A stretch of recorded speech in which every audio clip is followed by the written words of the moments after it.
Hello दोस्तों, आप देख रहे हैं फार्मा टुडे ऑफिशियल और आज हम बात करने वाले हैं एक ऐसे खतरे की जो चुपचाप बढ़ रहा है। एक ऐसा दुश्मन जो न नजर आता है न आवाज करता है, पर हर साल लाखों जाने ले रहा है। जी हां, हम बात कर रहे हैं सुपर बग्स यानी एंटीबायोटिक रेजिस्टेंस की।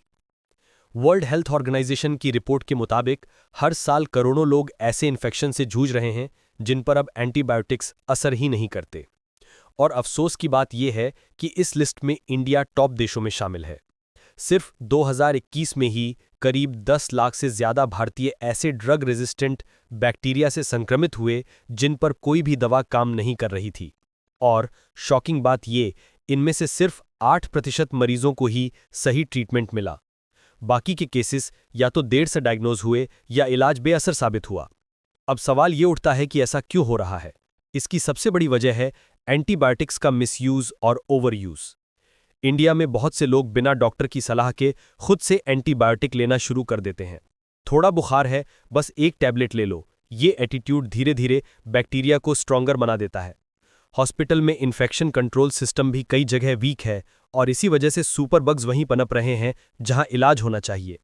दूसरा बड़ा फैक्टर है लाइफ स्टॉक में एंटीबायोटिक्स का इस्तेमाल। मुर्गियों, गायों, मछलियों तक को एंटीबायोटिक्स दी जाती हैं ताकि वो जल्दी बढ़ें, पर इसका असर इंसानों पर भी पड़ता है। ये बैक्टीरिया पानी, मिट्टी और खाने के जरिए हमारे बॉडी में पहुंच जाते हैं।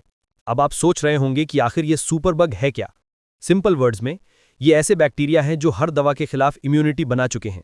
आप जितनी दवा दो, ये उतने रेजिस्टेंट बन जाते हैं। जैसे एक समय था जब पेनिसिलिन सब कुछ ठीक कर देती थी, आज वही इन्फेक्शन कार्बापेनम रेजिस्टेंट बैक्टीरिया से फैल रहा है जो सबसे पावरफुल एंटीबायोटिक्स को भी फेल कर देता है।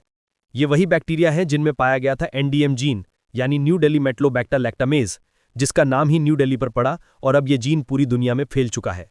फ्रेंड्स, इसका असर डरावना है। WHO के हिसाब से 2021 में 7.7 मिलियन डेथ्स बैक्टीरियल इन्फेक्शन से हुई। इनमें से करीब 4.7 मिलियन डेथ्स ऐसी थीं जिनका सीधा या इनडायरेक्ट कारण था एंटीबायोटिक रेजिस्टेंस, मतलब एक इलाज जो पहले काम करता था अब मौत का सबब बन गया। डॉक्टर्स अब मजबूरी में ओल्ड और टॉक्सिक ड्रग्स जैसे कोलिस्टिन और पॉलीमिक्सिन का इस्तेमाल कर रहे हैं, जिनके साइड इफेक्ट्स खतरनाक हैं, पर और कोई ऑप्शन नहीं बचा। लेकिन उम्मीद अभी भी बाकी है। इंडियन फार्मा कंपनी वुकार्ट ने हाल ही में एक नई एंटीबायोटिक बनाई है, ज़ैनिच, जो उन मरीजों में काम कर रही है जिन पर बाकी दवाएं फेल हो चुकी थीं। FDA रिव्यू के बाद ये दवा ग्लोबल लेवल पर लॉन्च हो सकती है, पर एक्सपर्ट्स कहते हैं कि एक दवा से जंग नहीं जीती जा सकती। इसलिए जरूरी है कि हम सब मिलकर जिम्मेदारी से एंटीबायोटिक्स का इस्तेमाल करें। तो अब सवाल यह है कि हम क्या कर सकते हैं। पहला, डॉक्टर की सलाह के बिना कभी भी एंटीबायोटिक मत लें। दूसरा, जो कोर्स लिखा गया है उसे पूरा करें, बीच में छोड़ना रेजिस्टेंस को बढ़ाता है। तीसरा, इन्फेक्शन कंट्रोल का ध्यान रखें, हाथ धोना, साफ सफाई, ये छोटी बातें बहुत बड़ी रोल निभाती हैं। चौथा, हॉस्पिटल और गवर्नमेंट पॉलिसीज को सपोर्ट करें जो एंटी माइक्रोबियल स्टीवर्डशिप को प्रमोट करती हैं। और सबसे जरूरी, अवेयरनेस फैलाइए।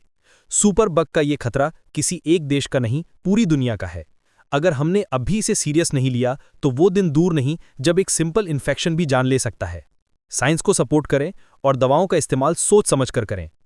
अगर आपको ये वीडियो इन्फॉर्मेटिव लगा तो लाइक जरूर करें, अपने दोस्तों के साथ शेयर करें ताकि अवेयरनेस फैले, और सब्सक्राइब करें फार्मा टुडे ऑफिशियल को, जहां हम ऐसी ही मेडिकल और फार्मेसी से जुड़ी बातें सिंपल जुबान में लाते रहते हैं। Stay safe, stay aware. जय हिंद।